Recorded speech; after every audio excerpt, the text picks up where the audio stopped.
Hi guys, and welcome back to another true crime and makeup time video. Today's case is a wild one. And if you have heard about this case, let me know in the comments because I was like, why have I not talked about this case sooner? When you think of a prison warden, what do you think of? I think of a pretty, masculine guy, strict. He's got his job down. He's got rules in place. He's running the joint. If anything, you would think that him and his family would be the safest of all. But what if he was the target? What if a violent inmate kidnapped his wife? Wait, what if his wife helped this inmate escape? Which story do you believe? It's wild. Let's get into it. We are talking about Bobbi Klein and Randy Parker. Bobbi Klein was a farmer's daughter who lived in Kansas and had a really good upbringing, a really good childhood. After she finished high school, she attended Northwestern Oklahoma State University in Alva, and over here she met Randy Parker. As soon as they met, they fell for each other super quickly. Randy said she just had a way about her. He felt everything about her was special, the way she carried herself, the way she talked, the way she laughed. And Bobbi felt that Randy was just a good guy. He was really good for her. He brought a lot of good to her life and he just balanced her out. They married in 1982, and by the time Bobbi graduated with a teaching certificate, she already had her first daughter. They named their daughter Robbi, like R-O-B-B-I, which was a combination of both their names. And by the time she was pregnant with her second daughter, Brandy, she had got her first teaching job. This job was teaching prisoners at the James Crabtree Correctional Center in Helena, where her husband, Randy, he worked there too, but he worked in administration. At this prison, Bobbi was named Teacher of the Year, and Randy, he moved up the ranks quickly. In 1992, Randy was promoted to Deputy Warden at Oklahoma State Reformatory in Granite, and Bobbi moved as well. And over here, she moved obviously with her husband, and she became a Sunday school teacher and a stay-at-home mom. Because Randy was now Deputy Warden, Bobbi and Randy moved, and they moved right into a home that was on prison grounds. It was just outside the walls, and they lived there with their two daughters, Robbi and Brandy. And life in Granite was slow, but it was happy for the Parkers. The prison was actually quiet and didn't really have much going on, and there was a new warden in town. His name was Jack Cowley, and he was determined to be different. He was pretty lax. The inmates called him Jack, and he introduced some programs to the prison, and he wanted to raise money for prison reform. So this warden meets an inmate called Randolph Dial. Randolph was born in Tulsa on September 26th in 1944, and his parents divorced when he was 3. Randolph had a brother who committed suicide, and he went to the University of Mexico to study painting. He worked as an art teacher, and he earned his living selling his paintings and sculptures. Now, he was in prison because he received a life sentence for the murder of a karate teacher in 1981. Now, the murder took place in 1981, but he was arrested and charged in 1986 because he drunkenly confessed to the murder. During his confession, he claimed that it was a contract killing for the mob. He also had a bunch of wild stories to tell people, like about his adventures in Vietnam and how he worked for the FBI or the Secret Service or the CIA. He had at least 6 children, although he claimed to have over 9, and these resulted from over 5 different marriages. He was very smart, charming, charismatic, but he was also very manipulative. And this man kind of became friends with the warden. While he was in this prison, Randolph approached Jack, the warden, and told him that he wanted to do something with his art. He was talented, so he suggested that the prison start an art program. The warden, Jack, agreed because he was like, it's a win-win. You can do your art and I can promote my prison, my inmates, and show everyone the good that we're doing over here. So then this art program was decided to be run inside the Parkers' garage, right? So it was still inside prison grounds, but it was outside the walls. Randolph had exhibited good behavior and was known as a trustee, which is basically an inmate who is given special privileges. Special privileges like being able to leave prison grounds to run a program. He was granted access and was allowed to work on his pottery inside Bobbi and Randy's garage. Then his special privileges also meant that he could stay in minimum security housing outside the prison walls. Isn't that wild? Now, this art program, the main purpose was to raise money for inmate rehabilitation. Then a furnace was placed inside the Parker's garage, and then it was converted entirely into a ceramic studio for the inmates' pottery program. Soon, Randolph became a permanent fixture in Bobbi and Randy's house, and Bobbi would volunteer to work in the pottery studio and spent a lot of time with Randolph. A lot of time alone, might I add. There was no supervision. Bobbi had a lot of time on her hands, so she offered to sell the inmates' creations, and Randolph would show her how to make pottery. Randolph had a lot of freedom, okay? A lot.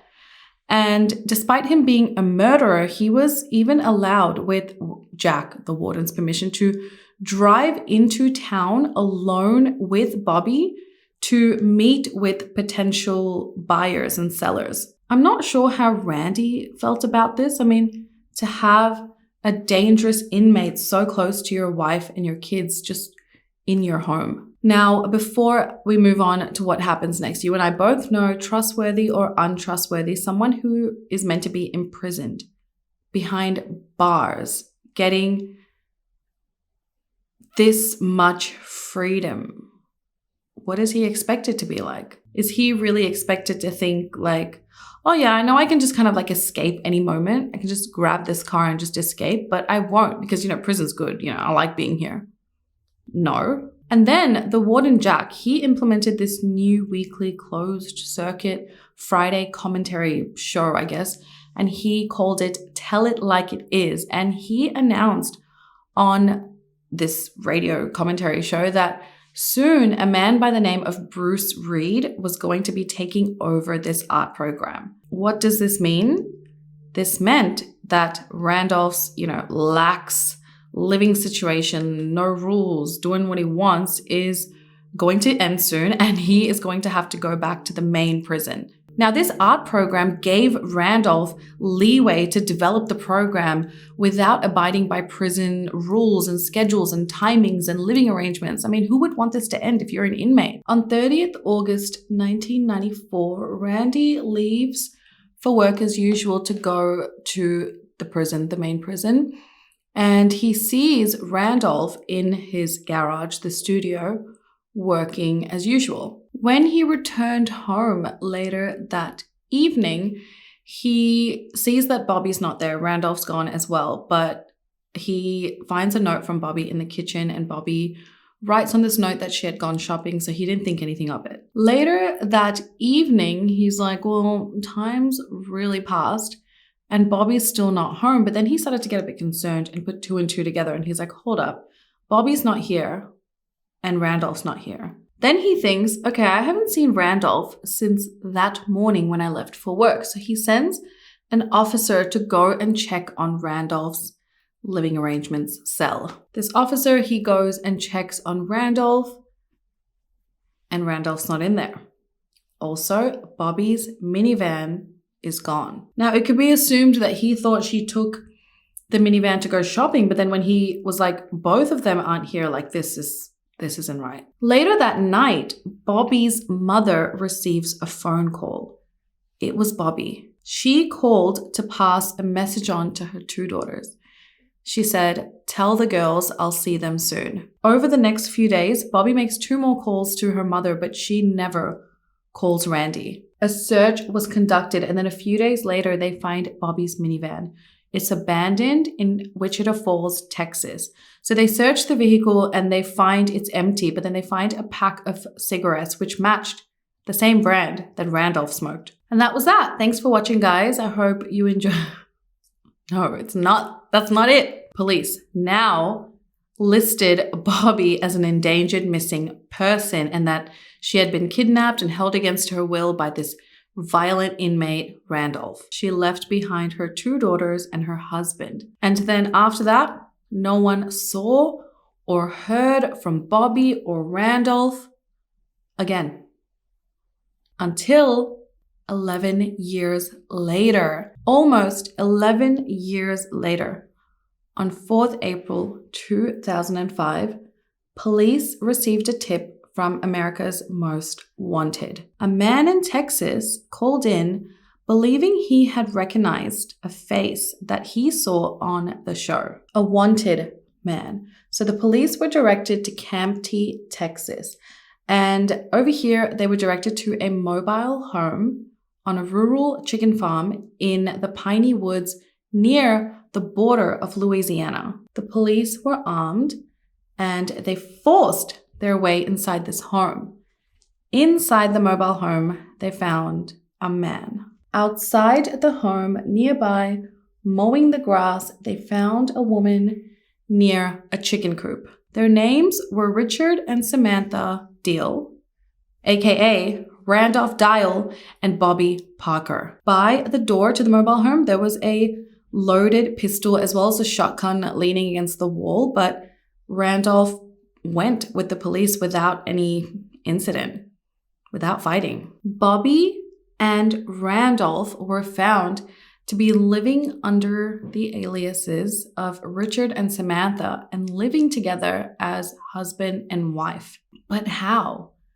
After he was arrested and taken to jail, Randolph spoke with reporters. They were swarming him, they were surrounding him.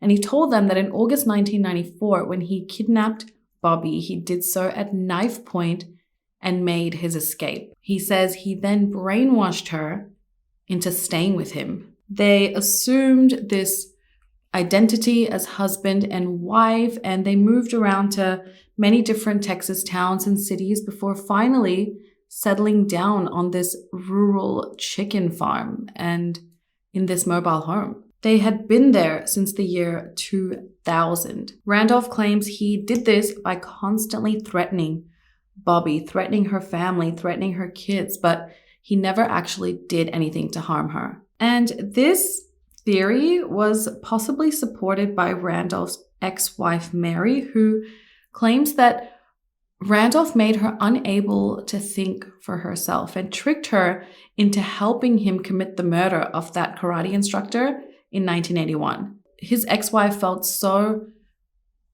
manipulated, so horrible that 4 months after he was arrested for the murder of the karate instructor, she shot and killed herself while Randolph was in prison. And after being found with Bobbi, from the moment he was arrested, he claimed that Bobbi had no involvement in his escape. Bobbi was finally found, reunited with her husband and her kids. Can you imagine being separated from your kids against your will for over a decade? Your kids would be grown by now. Now, the Parker family obviously wanted their privacy. They had so much to catch up on, so much to make up for all the years that they missed out on being together. And Bobbi was traumatized. Randy saw how difficult it was for his wife to talk about what she had been through, talk about what happened. He said that her behavior was different. She began asking him if she could use the bathroom, grab a drink from the fridge,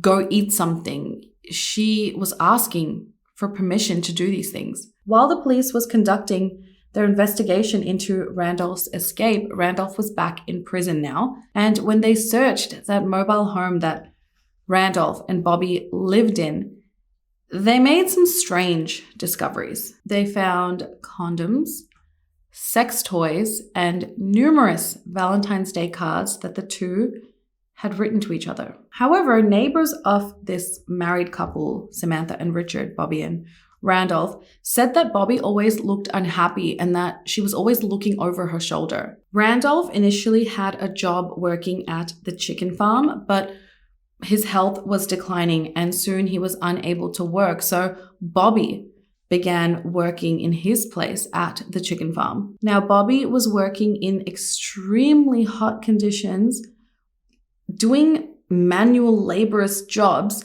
while Randolph sat inside the mobile home and worked on his art. Then detectives found out that every few weeks, Bobbi would take a trip into town where she would buy supplies and groceries and cash her checks from her job. Now, the strange part about all this was that she did this alone. And across the street from this local grocery store that she would attend often was the Shelby County Sheriff's Office, right?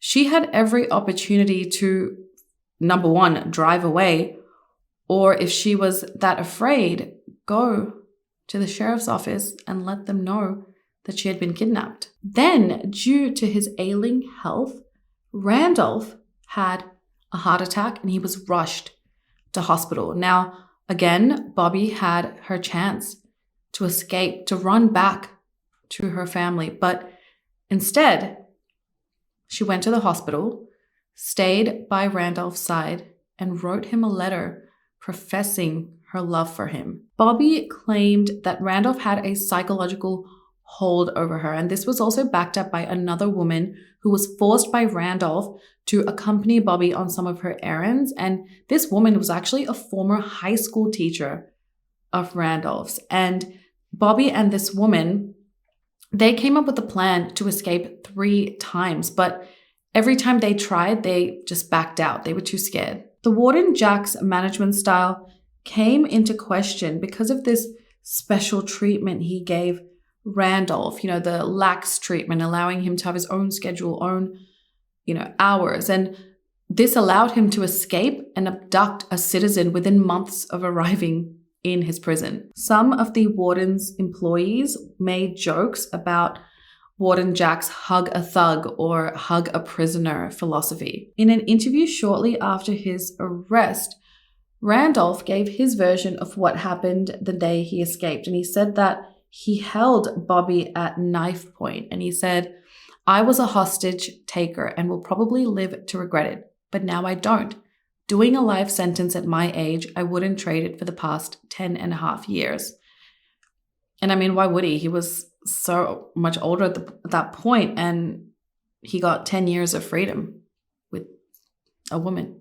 Strangely enough, Randolph said that the relationship between him and Bobbi was never romantic, that him and Bobbi slept in separate rooms, and that Bobbi's relationship to him was that of Stockholm syndrome. And if you don't know what that is, that's where victims who are kidnapped, they become sympathetic almost to their captors over time. And it's often out of fear of violence or being hurt or, but they almost come to love them. Randolph said, "She was living under the impression if she ever tried to get away, I would get away and I would make her regret it, particularly towards her family. I didn't mean it, but she didn't know that." When neighbors were interviewed later, they stated that they always thought something wasn't quite right about the couple, that they mainly kept to themselves. They didn't socialize. They never engaged in any personal conversations. They avoided going to the town as much as possible. Neighbors say Bobbi was very nice, but Randolph was very distant, very cold. Their mobile home, their trailer, was secluded. It was on this red dirt road. It was sitting on a wooded lot across from 5 big metal chicken coops. Neighbors say that Randolph was very sus. He was always suspicious of everyone. And whenever a car pulled up near his trailer, he would almost always come out with a gun, demanding to know who these people were that were approaching his home and what they wanted. Randolph was sentenced on February 2nd, 2007 to an additional 7 years for escaping prison. But this was on top of his life sentence. In prison, his failing health continued. He suffered from a long list of illnesses, including lung cancer and heart problems. And then on June 13th, 2007, Randolph died, aged 62, at the maximum security penitentiary in Oklahoma. Now, even though Bobbi had finally reunited with her family after over a decade, it was supposed to be happy, right? A happy ending. but many people had their doubts, especially the warden, Jack Cowley. He stated that the relationship between Bobbi and Randolph was not normal. It wasn't that of an inmate, civilian, especially when he saw them having coffee on the front porch of her house. He said it was something they did often, and this just wasn't normal. But then what really is normal about their situation? I mean, isn't he the one that put the freaking ceramic studio in a civilian's home? After the police found Randolph and Bobbi, the easiest part was apprehending Randolph, right? The trickier part was figuring out what was Bobbi's role in the entire situation. Was she really held hostage? When police found them at that chicken farm, when they were being led away, she insisted and made sure that Randolph was given his cigarettes and his medications to take with him as he was being arrested. If you had been held captive for over 10 years, would you give a shit about your captor's medications and cigarettes? But prosecutors had a different idea. They believed Bobbi was a woman who fell in love with an inmate and ran off with him. They said a search of their mobile home only showed one bed, even though Randolph claimed they slept in separate rooms. They found photographs, they found love letters exchanged, cards for special occasions, a box of condoms, Viagra instructions, a vibrating sex toy, and a long love letter that she had written to Randolph. Then in April 2008, almost exactly 3 years after Bobbi was found and rescued on that chicken farm, she was now arrested. She was now 45 years old and being accused of helping Randolph escape the prison. At this point, Randolph had passed away, leaving statements behind stating that Bobbi was an unwilling participant in the entire thing, that she was his hostage for an entire decade. Investigations continued, and then her trial didn't even begin until another 3 years later, and then jury selection took another 2 months, I believe, because the county was so small and the population was so small, and the prison was the largest employer in that little community, and the judge didn't want anyone who worked in the prison to be part of the jury. So the trial finally began in 2011, and prosecutors claimed that Bobbi was in love with Randolph and helped him escape and went and lived with him on this romantic escapade for 10 years. Prosecutors also said this wasn't the first time that Bobbi had had inappropriate relationships, sexual contact with inmates at the prisons where her husband worked. Bobbi denied this though, and her defense lawyers maintained that she was drugged and kidnapped and repeatedly by Randolph. She told investigators that on the day she was kidnapped, she began to feel woozy, and the next thing she remembers is Randolph carrying her to the minivan that they drove off in. However, the day they escaped, an inmate had told authorities that he remembers seeing Bobbi and Randolph in the minivan, and Bobbi was actually the one driving. He said that he was on his way to the art program and Randolph didn't have any weapons with him, but Bobbi had this sort of startled look on her face. Another inmate had testified that he had witnessed Bobbi and Randolph acting inappropriately whenever they worked together at the ceramic shop. The prosecution argued that Bobbi had multiple opportunities to leave Randolph, at least during the time they were in that mobile home near the chicken farm. And every time she went to the store on her own, she would dress in disguise, but she could have easily gone to the sheriff's office and reported Randolph's abduction or asked for help. They said when Randolph went to hospital, she could have easily escaped, but instead she stayed by his side, making sure he was okay and writing him love letters. When their mobile home was searched, it didn't look like that of a captor and a captive, that it looked like a loving couple. They had love letters, Valentine's cards, condoms, sex toys, and it showed them living as a couple, living as husband and wife. But Bobbi says she feared for her family. The threats that Randolph made against them. She said that Randolph and her were never intimate, that she was never attracted to him, and the sex toy that was found was actually a gag gift from a friend. She stayed with him out of fear that he was going to harm her family. And then the defense argued, what was Bobbi's motivation to even leave her family to escape with Randolph? She had a good marriage to Randy, 2 young daughters at the time. Why would she give that up for an inmate and a life on the run? The owner of the chicken farm gave evidence that she witnessed Randolph beat Bobbi relentlessly, that she would often have to intervene, and she would often find Bobbi in the chicken coop because it really smelled, and that was the only way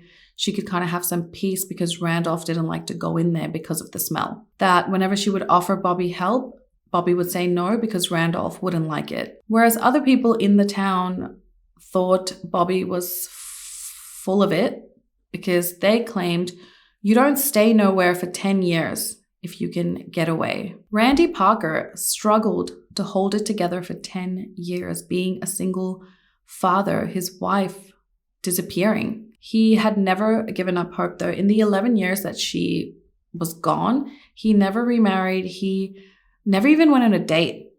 And he focused on raising their 2 daughters. Randy made a statement saying, I don't need to know everything, and she probably doesn't want to talk about it. That's not what's important. She just survived it, and that's all that matters. She survived that constant fear and intimidation. We don't know what she lived through. We truly don't know, and we may never know. Randy never stopped believing that Bobbi would somehow, some way find her way home. The defense also used a previous report that was in the prison at the time that Randolph was still an inmate prior to his escape. And this report confirmed that he was very manipulative, especially around women.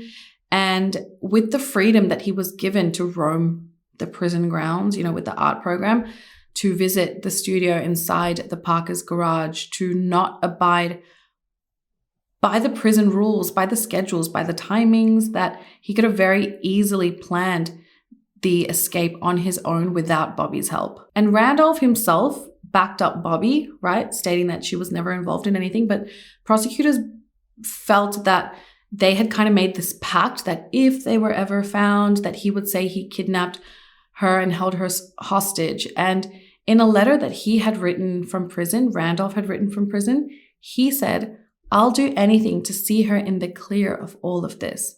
So this was why the prosecution believed that this was all kind of just like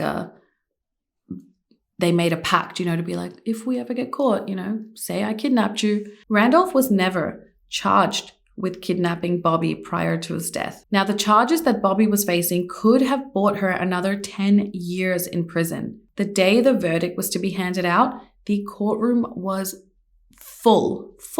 Friends and family supported Bobbi, as the judge said, Miss Parker, you have an enormous amount of support, and I hope they continue to be there for you. The jury did return a verdict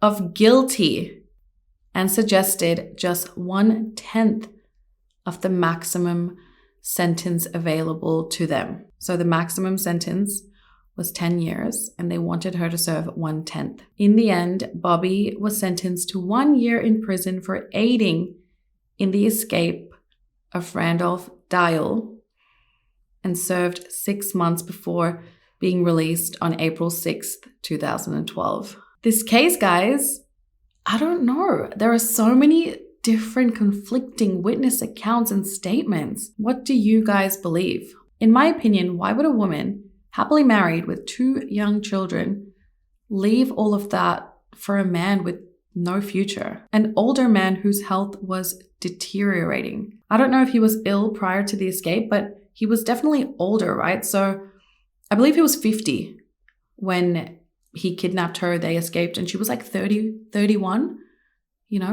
That's young.